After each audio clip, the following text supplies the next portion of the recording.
Chicago, SHE, because when I say we, I mean me. I am interviewing women in Chicago that I think are doing really cool things, but making it a bit more approachable. We kind of talked about this yesterday when I ran into you at the White Christmas musical, but I want to make talking to women and women that are doing cool things in Chicago a bit more approachable, a bit more fun, and just kind of come from a different angle instead of these conferences and panels that we keep going to. And it's kind of the same questions and the same repetitiveness over and over again. So thank you for coming on. Thank you. Obviously, I know you were ready. I mean, if that wasn't obvious at this point, right? So this is Jay. Tell me a little bit about yourself, kind of what you're doing. I mean, I know this, not everybody else does, but you were kind of like one of the OGs in Chicago. I mean, you have been blogging for 10 years. 10 years. And I'm just a little over 5. Yeah, so. I'm a lazy blogger. I blog when I want, what I want. Yeah. But that's a long time. 10 years. I mean, that's really before Instagram started. Even the internet, in 2009? It really wasn't. No. We were all on Twitter. Once again, like we were just talking about, it was just me and all my Twitter peeps. Me, Patrice from Afrobella, Lovey, all of us. We just it was just such a small group back then. Now there's so many people that I don't even know. But back then it was such a small group of us. I think Amber started around the same time. Amber came a little bit after that, but yeah, not much later. Yeah. And Amber and I, we kind of connected obviously because we're both plus size, you know. Whereas before that, we would go like the most random events. You know what I mean? The most random events because we were just like so excited. Yeah. You know, and back then Billy Deck was like part of the crew essentially because we would go to his places all the time. We did all these events. It was just a whole different world. So tell us a little bit about yourself. Obviously, I just mentioned you blog. You're a plus size blogger. What else do you do or have you done? I mean, anything that you feel like is like, I want to talk about this. What else about me? Well, you know what? Some people they have a problem with their age. I'm very happy about my age. I'm 50 years old. I'm very, very, very grateful to be alive. So I'm always I've been calling myself 50 for the last 2 years. So I'm very happy about that. But I have, like I said, been blogging for on and off 10 years. Yeah. I also used to be an investment accountant. Right, that's which I just found out yesterday. And I was like, wait, what? Yeah, that's my background. And what else? I'm married. Yes. I think you're the first married person on. Yeah. You're the first married person. You may also have children. I have a 25-year-old. Right. Yeah. So you were also the first one with kids on here. That's what I told you. So you were really breaking down barriers today. The first here. Yeah, cool. Am I the first lesbian? Yes. Look at me. Look. Yes. Yes. Yes. So, see, you shattered a whole bunch of ceilings today. I don't know where you're going after this because you got nowhere else to go. But I used to be an investment accountant. Which was funny because I never I'm not one of those people who I was like, oh, I want to be an accountant. You know what I mean? Okay. It was never like, oh, you should be an accountant. You know, it was just kind of I was a secretary and at a small accounting firm. And then I got a job at CNA as an administrative assistant. And then I got promoted to a junior accountant. And then I got promoted to an accountant. And it just kind of came about like that. It's not like it's something I wanted to do. It was just something that was easy for me to do. And so I did it. And can't knock the hustle though. There you go. And it's one of those things where it's you always got a job. And it's always good because I think, especially now, we talk about how it's hard to work your way up, but I feel like you're living proof of just stuck with it and knocked myself up until I got there. Didn't even really try hard, honestly. I'm not gonna lie. Like I said, for whatever reason, I don't know why, it just came naturally to me. I just did it. I'm like, oh, okay. Why not? You know, especially because when I was in corporate, I always tell people I paroled myself in corporate. Yeah. I paroled myself in corporate and we moved to New York City. And that's when my life kind of changed a little bit because when I was in New York City, I lived in Harlem and I was like, people are making a living on the street. You know what I mean? Why are we all being shackled to these corporate offices and all this? I'm like, oh, no, I got to do something different.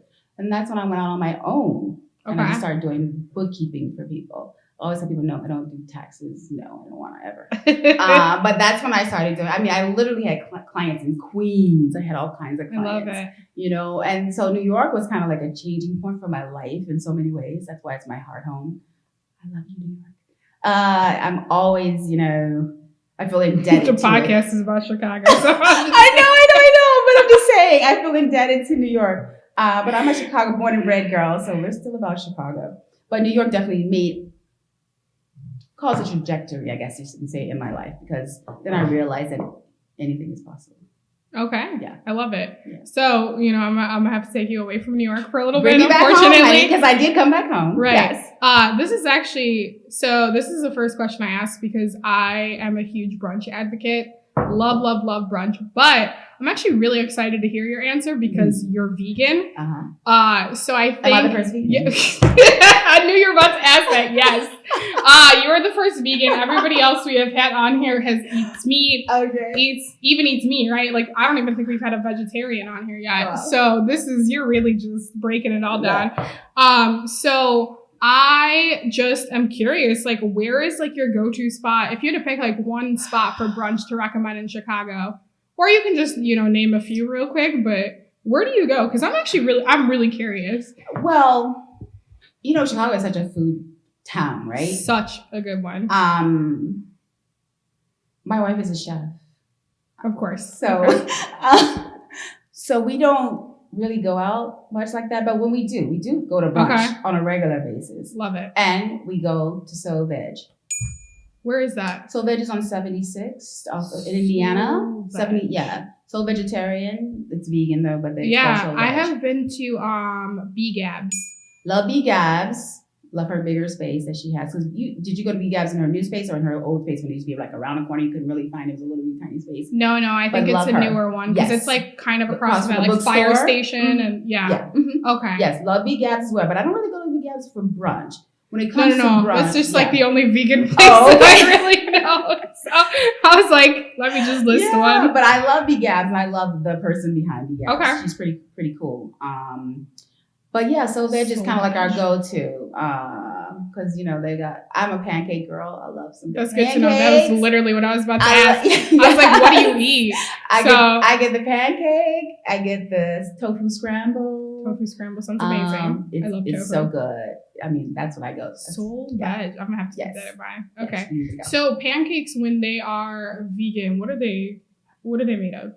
I don't know. Essentially the same thing except for you don't use buttermilk. So you use like a coconut milk or almond milk or whatever you want. Obviously no egg. But even in regular pancakes, you really don't need. Like I think when people are using that mix, I don't think it has eggs in it. So it's like, you know, it's flours and stuff like that. So yeah, tastes exactly the same. Okay. I love it. I'm a pancake girl for real. And then, I don't know how you feel about this. I'm also a huge advocate of drinking at brunch. I love a good boozy brunch. Do you partake in some drinks at brunch? At brunch, no, because Soul Veg doesn't serve booze, but I do partake. Okay, good. I'm a sweets girl. Sweets. I like sweet drinks. So I'm an amaretto, you know. That's literally was my next question. I really appreciate that you're just answering the questions that I'm about to ask you. It's great. It's like takes a lot of this work out, you know? Amaretto. I love it. Amaretto? I love amaretto. Really? Like, seriously. Okay. And at home, like on my little bar, I got like a little Hennessy. I guess I'm into brown liquor more than anything. I like dark liquor. I can get with dark liquor, but I'm not a sweet drink kind of person. Really? What are you drinking? It depends, right? And we're kind of going to run through this, but depends on the situation and like where I'm at. Normally I'm a vodka soda lime kind of person. 2 limes actually. But I'm a very if I'm out, I'm clear drinking or tequila. I'm a big tequila mezcal fan. Okay. It depends where I'm at, but if I'm like at a place and I'm sitting, I'm gonna sip a cocktail, like a darker cocktail. Like I love an old fashioned. I love whiskey. I really like cognac. So it just kind of depends on like the situation. Yeah. But I don't really like much in them. No. OC and I do. Like I love Saint Germain mixed into things as well. But I used to back in the day. Like when we used to be like young and free and fancy, I was always a Long Island girl. So I love me a Long Island. good. See, look at this. You really just, you out here like knocking. Did Mo like email you the questions ahead of time? So if you were out back in the day or even now and you were going out with your girls or some girlfriends, what were you drinking? If we're going dancing, yes, that's of course. I'm doing Long Island. Long Island. Yeah, that's just okay. Yeah. I don't know if I expected that answer. Really? All right, so you're already. What did you think? I don't know, but I don't think that was an answer that I was expecting, but that's okay. What about, so I know you're married, but what about like dating? Like if you were going on a date or when you were dating, what were you drinking? Oh my God. See, this is the thing. Like I'm so like, you know, kind of loose and relaxed nowadays. Back then I was not. Like I rarely dated, first of all. What about now? Like if maybe you're going on a date with your wife or something. If we're going out, what would I drink? Yeah. Oh, it would definitely be something. Hopefully they got some Saint Germain. Okay. Or they've got some amaretto. If they don't, they shouldn't be open. But a lot of places in Chicago, for whatever reason, don't. Yeah, that's actually not surprising. I mean, it's kind of surprising, but it's not after you've been out. If you've tried to order certain things. Right, and you're like. Yeah. So my next question, which you can't answer, but the question that I've been asking because everybody else has been single is like, what do you drink if the date's going bad?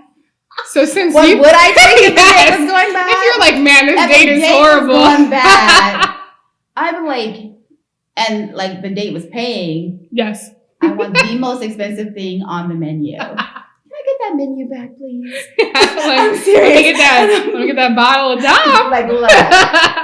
I'm gonna need something to get. See, I just pound a few tequila shots or something. You just like take it to the head. I gotta. Can't be here no more. Zone it out. No, me, I'm like, oh, you were paying for this.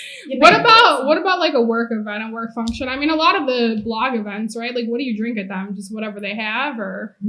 I see, because like I said, back in the day, we used to go to a lot of events. Sometimes we'd be like 3 events a night or whatever. What were you drinking? 4 events. That's the thing. I always temper myself. Like I'll have like a sip of this, a sip of that. Especially if it's like, you know, because usually I'm in and out. You know what I mean? Okay. Like I'm just like, okay, I'm coming in. I'm saying hey, whatever. If it's a friend of mine, I want to show up and say hey, you know, or if it's something that I'm interested in, I'll come through and say hey. But I'm rarely drinking when I'm out, especially now that I have to drive. I feel that. I drive too. So what about when you're out? You didn't drive. You're like, let's say you Ubered, right? Yeah. And you're feeling like a badass bitch. Like you just walked out the house and you're like, today is my day. What are you drinking? I'm going back to Long Island.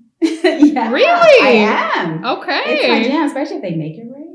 Yeah, it depends. Because sometimes they put a lot of Coke in there. I know. And I'm like, look, babe, that's too dark. Right. You know? Right. It's like, and I'm always like, light on the ice, honey. Like, yeah. But you know, when you see the color, you're like, oh, okay, yeah. So, but that's why I always try to schmooze a person when I walk into a bar. I'm always like, hey, love. You know, try to be like real sweet. Right. You just have that personality too. Hook me up. Yeah. All right. So speaking of being a badass, what about outfits? Like, what do you wear when you're feeling like a badass? Like, you're out the house, you're ordering that on Long Island. What are you wearing? Oh my God, what am I wearing? I like to be comfortable. Usually the only thing I really, really work, you know, when I'm going out are the girls, you know, so it'll be something that's like framing my girls, you know, putting them on showcase a little bit. But for the most part, the rest of me is going to be comfortable. I hate tugging. I hate pulling. I hate fighting. I'm going to have on some cute flats because I hate struggle. I'm not, I'd be like so sad for the girls when they be like teeter-tottering, you know, in pain with the shoes. So yeah. I just showcase my girl. So besides comfort, like let's say you're putting on something, but you want to be comfortable but fashionable at the same time. Mm-hmm. What are you wearing, or where are you getting your inspiration from, or even like where are you shopping for that kind of stuff? God, most of my clothes nowadays, especially, are like Boohoo and Eloquy. Okay, that's like Boohoo's like everything I have on right now is Eloquy. Once you can figure out your size in it, Boohoo. Once you get Boohoo down, like I got some cute stuff right now with some sequins and everything from Boohoo that I can't wait to rock. But yeah, those are my 2 right now. Okay. Seriously. Okay. Like, for everything, literally every day. Okay. So I kind of touched on this a little bit, but if you are feeling like a badass, like you really just like you want to work a room. Mm-hmm. That's kind of more so what I was referencing, because like I love a good print, you know, I'm like all over with prints, but I also really like a monochrome. Yeah. Like I love to do like an all red, all blue. Are you a monochrome fan? I was just getting ready to say, the minute you said that, when you like work a room, I thought about, because like I have like this pink suit from Eloquent. I'm like, so it's bright. You know, I remember when I did wear it, I wore it to this event at the place off the expressway. What is it? With the colors. What is it? The Mexican, literally you see it off the expressway. So this way, off Fulton. Little Village, Pilsen? What are you talking about? Off Fulton Avenue. Down, you see off the expressway, it has like, thank you. Carnival. Oh, that's what I was, you know what's wild is that's what I was thinking. But I was thinking of like, you know when you drive by the expressway, you see the wall? I thought you were talking about the wall. No, I mean, you can't even get there. No. So we were at Carnival yes. for this like really great event. And I had on some white boots and my bright pink I love that. Suit and a pink and white striped top. Oh, that's cute. Like, look. I'm here. Let's do it. Let's do it. Yeah. Okay. That's fine. I love it. So speaking of being here, because you're really good at these transitions. You don't even know you're good at these transitions, but you're really bringing me to them, right? So speaking of being here, I like to, when I bring these women on, and the reason I want this to be approachable and how we get to this approachability part is how you feel like you're being here and making an impact in this world. So it's interesting because when I did this with Mo and we kind of started talking about impact, I think we had this, like, at least I had this idea in my head of like how people were going to answer with how they're making an impact. And, you know, we had Lindsay, the one that you met at Teatro, and her impact was her talking about how she's so tall and she feels like she's helping other tall girls. And so I'm always curious, like, how you feel like you are helping out in this world or making an impact. And it literally can be anything, but I'm just curious, like. Yeah. You know, it's so funny because I did this magazine had me answer these questions. Mm-hmm. I think my answer is always going to be, like, I don't subscribe to things like body positivity. I think they're great, but you will never ever see a tag on anything I post with the tag. It's interesting. A post with the tag from me, because I'm hoping that by me just being who I am, living my life out loud, that it inspires other people to do so without me feeling a need to have to subscribe to any particular kind of thing like that. I love that. You know? So yeah, that's what I hope. Like that was the whole purpose for me starting my blog. My blog used to be called The Plus Size Diva back in the beginning of the decade. Yes. Back in the old about days. To end the decade, so yeah, I know. 20 days. The Plus Size Diva. It's insane. Yeah, but then I was like, everybody's a plus size diva. We got like 30 million blogs, you know, at this point. And so that's how I ended up being encouraged to, because it was like, you know, it's a play on the curves plus attitude, but even more so, it's about, you know, living your life out loud. I want you to have the attitude of knowing that you can live your life out loud the way you want to, and hopefully other people will feel inspired to do the same for themselves. Okay, I love that. I also like that you took the word attitude and kind of gave it a better connotation. Yes. Because I feel like there's such a negative connotation, especially being a woman. Oh, I feel like one of the first things people can attack you on is like, oh, she has a negative attitude, or she's a bitch, which of course is their attitude, right? And I really appreciate that you kind of took that and you were like, fuck this stereotype, like attitudes are gonna be good. Like, yes, I have an attitude and here I am. I got attitude, I got a big butt, I got a big booty, I got a belly, all of that. And now what? Right. I love that. Yeah. Perfect. So take me through like what a day looks like for you. Like, let's go through, like, start me with a slow day. Like you're like, slow day. This is a slower day. I'm not really doing too much. Day, I'm at home, you know, pretending to work. No. I feel that. It's okay. It's very, very real. On a good day, literally, I'm at home. I'm a very early riser. Okay. I'm usually up like 4:30, 5:30. Dang. I naturally wake up. It's just who I am. I try to get up and have my meditation time, my quiet time. And then I putter around the house, do whatever I need to do, depending on, you know, the day. Mm-hmm. And on a good day, I leave my house around 11. It's ambitious. I feel that. Yeah. On days when I work from home, like we had that event yesterday, right? Yeah. Like on my slower days where I'm home working the whole time, like that event was we had to be down there at 6. Know, it was really I was in the shower at 4:30 p.m. Yeah, it was really hard for me to get back downtown. I was like, oh my God. Yeah, because yesterday, I left my house probably around noon, but then I was running errands. Okay. And then I went to my storage, which is a whole beast. And I was there for like a bit over an hour trying to pull out Christmas stuff and winter stuff. And I was doing that. And then I went back home, and that's where it was like, oh my God. Yeah, going back home kills that's that. Always a bad move. Always a bad move. That's why I can't. I don't want to be like, you know, I feel like it's ungrateful to be like invited and then just not show at the last minute. So I forced myself to leave. Same. But on a good day, so I leave my house around 11. And the reason why I choose 11 is because I like to be outside after the rush hour, but before the cubicle mob really comes out for lunch. So that's why 11 is kind of like my sweet time right there. And I'll run my errands or whatever, go shop or do whatever I need to do. Depending on the time of year, like if it was summertime, I would totally leave my house at 11, go to the beach. Like that's just what I do. Right now that it's wintertime, I'll leave my house, go shop or whatever. Love that. And then of course I go have some lunch. Come back home, pretend to work more. What about a longer day? What does like a really crazy longer day look like for you? A really crazy long day means I have to leave my house way earlier. Okay.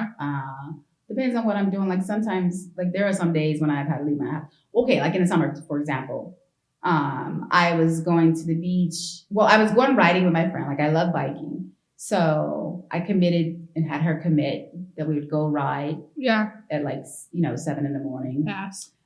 Okay. You would love it. The sun. I mean, come on, girl. On the beach, I can see that we're along the lake is so amazing. Mm-hmm. So we get up, we do that, and then after that, we go meditate on the beach. It was like so amazing. Like that was like we did that this summer, and it was so fun. I love that so much.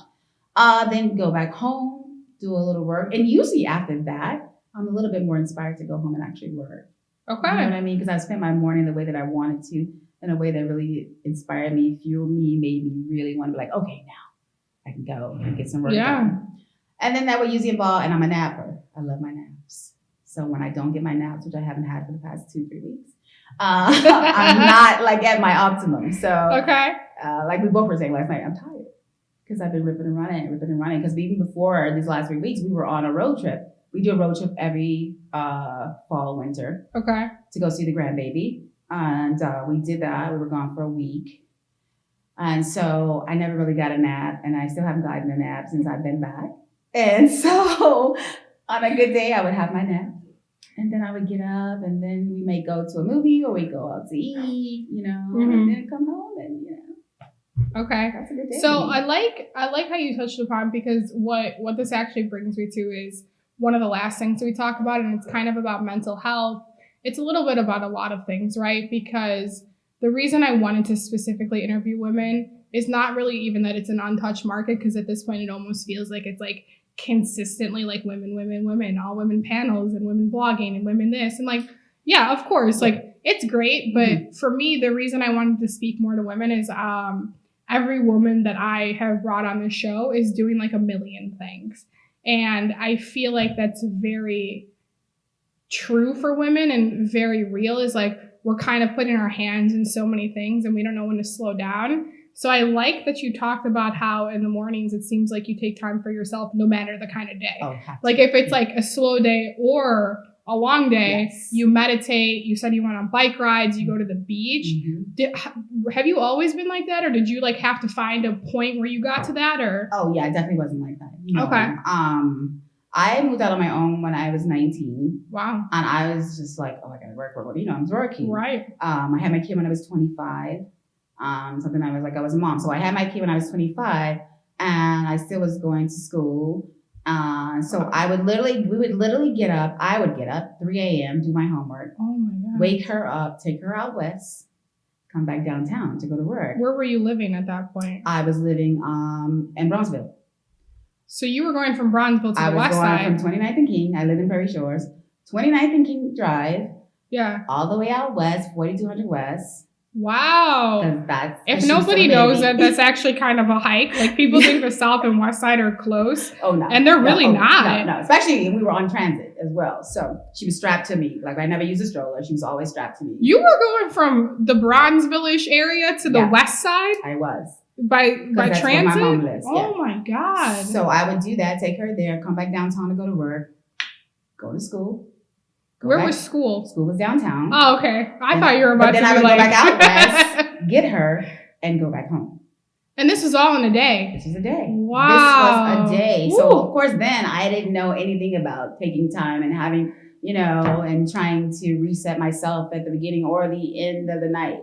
Right. I think only in the past, like solidly the past 5 years, I've just really been like I said, when you get older, you just like, there's three things. I said that you lose a bit of your patience, you lose a bit of your memory, but I think you gain more of yourself because you become a little more selfish, which I think is not a bad thing at all. Right. And you know that in order for you to be able to do all these things that we women do, that you have to pour into yourself or you're going to be empty, So yeah. Me learning how to meditate has probably been like the best thing. And I always tell people there are no rules for meditation. Like sometimes I'll be standing in line and I just start meditating because I'm just like, okay, while everybody else is whining and hype around me and complaining. I feel that, yes. Yeah. So it's like, to me, it's just been a lifeline. So I always tell my wife, I'm like, there's a certain time at night when I'm like, yeah, no, I don't want to have any more conversations. And I definitely don't want anything dramatic. You know what I mean? Because I like to end my nights a certain way. So, I understand. Yeah. Okay. I like that open line of communication though, because I definitely I get to a point where I just don't want to talk anymore. Yep. And I'm really bad at telling somebody I just because some people don't understand, right? Trust me, there are days when she tries to fight it, but I'm just like, okay, bye. Yeah. I could see you doing that though. Because I get like that too. I just get to a point where I'm I just don't really want to talk anymore. No. Even with texting, oh God, well, we kind of talked about this yesterday, but even with dating, somebody will text me and it'll kind of be the same thing day after day. Yeah. And I'm just I don't really feel like talking. Yeah. And through text, you just don't respond. Right. But it's hard to communicate and just be I don't really want to talk because I feel like men that you're kind of not really dating, just talking to, don't really understand that. But I mean, that's another story. Yeah, exactly. I wouldn't care if they didn't anyway. I'm just look. Right. But I've had to train my wife, because trust me, she even said the other day, she's going to hate me for this, but she was I'm she loves me not. That's what she said. She loves me not. Because she'll call me and I don't want to talk on the phone anymore. I don't want to talk on the phone. Period. Oh, see, you're my dad. Yeah, I just don't want to talk on the phone. I just don't. I was like, what? Okay. You're my dad. Bye. Okay, talk to you later. Okay. That's when she knows I'm done because I was like, right. Okay. Right. My dad's the exact same way. Is he? Because I call my parents every day. I'm an only child. Yeah. I just talk to them every single day. And if honestly, the way the relationship between my mom and I now is if I don't call her or talk to her, she just she'll text me, where are you? What are you doing? Where are you? What are you And my dad too, he'll be like, how are you? Where are you? What are you doing? But then I call and he hits a wall and you can hear that wall that he hits. And he'll just be physically hear it building. Done. Okay. Yeah. Yeah. I mean, he's kind of always like that, but you can hear that slight that little change in tone. Yeah. And they'll be okay, yeah, talk to you later. Yeah. It's okay. Okay. That's why I'm done. Because she knows that's not the range of my voice in any possible way. So if I'm okay, she knows. I'm okay, bye. But at least she gets it, right? She's learning. But I said, she literally said the other day, sometimes I think she loves me not. Because I'm yeah, I don't want to talk to them. I just don't. So since we're pretty much at the end here, so the last thing and the last takeaway that I like to talk about is you gave us a little bit of advice about taking time for yourself, being a little selfish. But if there's one other thing you can say before you leave, I mean, you can tell it to the camera, you can tell it to me, I don't really care.